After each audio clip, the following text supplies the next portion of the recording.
Hello my friend, hope you're doing well today. This video is going to be on the needs of adoptees versus biological children.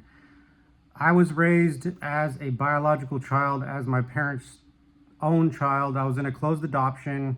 I'm an infant domestic transracial adoptee, raised by white parents, and I'm going to go into why raising your adopted child as a biological child is very different, because we have different needs, and there's just some common things that are very misunderstood in adoption, and I want to go through the differences of what they are. So let me get right into it.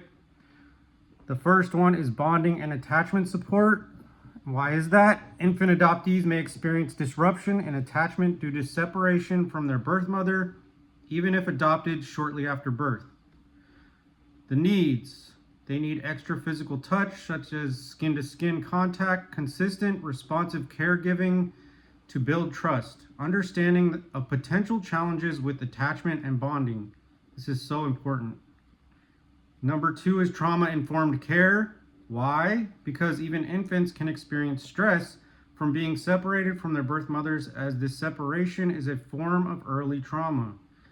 Their needs: caregivers who recognize and address the impact of early trauma.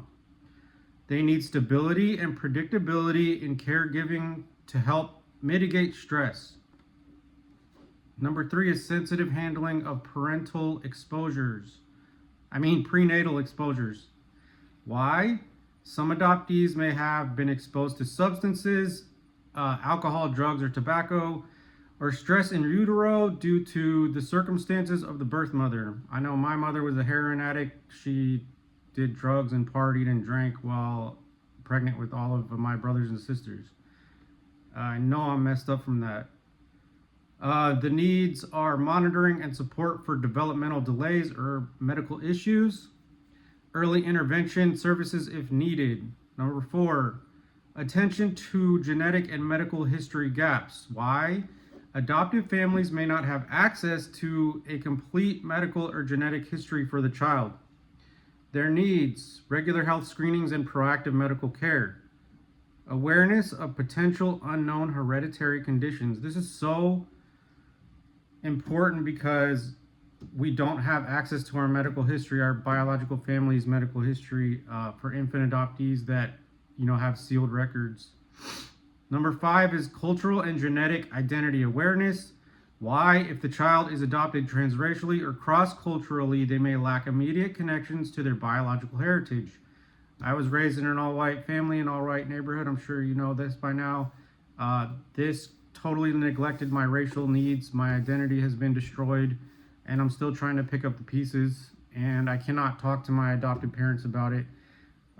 They still attack me that I'm the one that's ungrateful, and it has very, very, very little to do with gratitude if you understand all these needs of adopted children. Needs: exposure to and celebration of their culture and racial background. Efforts to build connections with their birth heritage over time. 6, emotional validation of their adoption story. Now, every adoptee has their own story, and we are always told how to think and feel, that you're saved and you should be grateful, and we are shamed if we don't say those words. So validation that your story is your own story is vital. Why? Because even from infancy, adoptees will eventually grow into their adoption story, which might bring up questions or feelings about their origins. Their needs are caregivers who create a safe environment for discussing adoption. Age-appropriate storytelling about their adoption to build a sense of identity. This is so vital.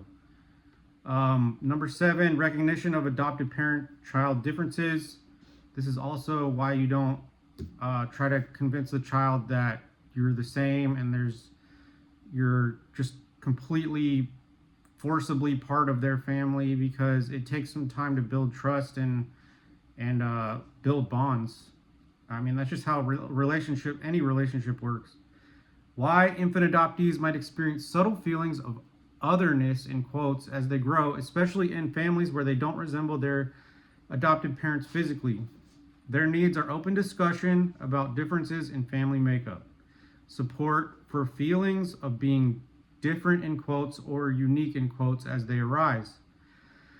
Number 8 is support for managing grief and loss. Why? Even as infants, adoptees experience loss of their biological family, which can affect them emotionally as they develop. Their needs are caregivers who acknowledge and validate their loss, even if it's not immediately visible. Opportunities to process their feelings about adoption as they grow older. Number 9, advocacy for their needs. Why? Adoptive families may struggle. I cannot speak or read this morning. Why? Adoptive families may need to navigate legal, social, or systemic challenges unique to adoption. Needs: knowledgeable and proactive advocacy in medical, educational, and social settings.